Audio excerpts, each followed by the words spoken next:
Chapitre 1er, mercredi 1er janvier 2014, 15 h, Neuilly-sur-Seine. Bon, qu'est-ce qu'on a? Le commissaire Sandre, le manteau à moitié déboutonné, s'adressait à son adjoint, un trentenaire sympathique. Bonne année, commissaire. Anthony Charmeroy, 25 ans. Ouais, c'est ça, bonne année aussi à vous, Bricou. Qu'est-ce qui lui est arrivé? On l'a retrouvé, les vêtements déchirés, la bouche ouverte, violé par tous les trous, par quoi on ne sait pas encore, et étranglé. On a trouvé des fibres végétales noires suffisamment grosses pour qu'on les reconnaisse à l'œil nu, et cette branche de fleurs-là, on dirait du lilas, mais noir. C'est son frère aîné qui a appelé les confrères, sa mère l'avait envoyé chercher.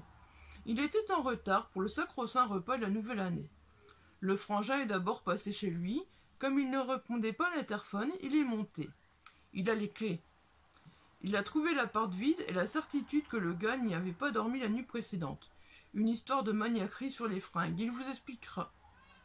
Du coup, il a appelé sur son portable, puis sur la ligne perso du bureau, et comme il n'avait toujours aucune réponse, il est passé ici. Il a essayé d'entrer, mais la porte était fermée de l'intérieur, avec les clés dans la serrure.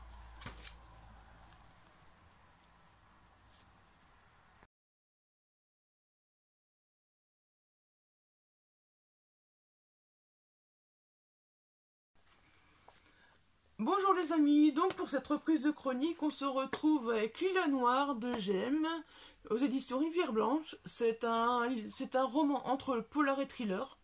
S'il vous plaît, soyez indulgents. Ça fait un moment que je n'ai plus fait de chronique vidéo, soyez très très indulgents. Je vais bafouiller pour les premières, certainement. Donc voilà, l'histoire se passe à Neuilly. Et donc il y a des victimes qui sont retrouvées, et les victimes, elles ont été donc violées et étranglées. Et on les retrouve également donc avec une fleur de lilas noir au fond de la gorge, d'où le titre Lilas Noir. Donc on va se retrouver directement avec le commissaire Sandre qui reprend l'enquête et son adjoint. Ils vont enquêter, ils vont essayer de savoir pourquoi ces victimes sont retrouvées, pourquoi il y a tant de victimes. Et donc son adjoint, lui, retrouve un ancien greffier qui a démissionné parce qu'il y avait une drôle d'affaire de viol collectif par rapport à des fils à papa et tout ça qui ont réussi à être...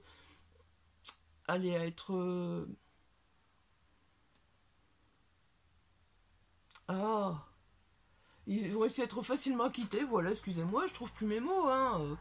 Je vous dis, je vous reprends, soyez exigeants, ne soyez pas trop exigeants. Donc à côté de ça, il y a Lila. Non, pas Lila comme ça, Lila Lyla. Lila, donc, elle a été victime du viol collectif.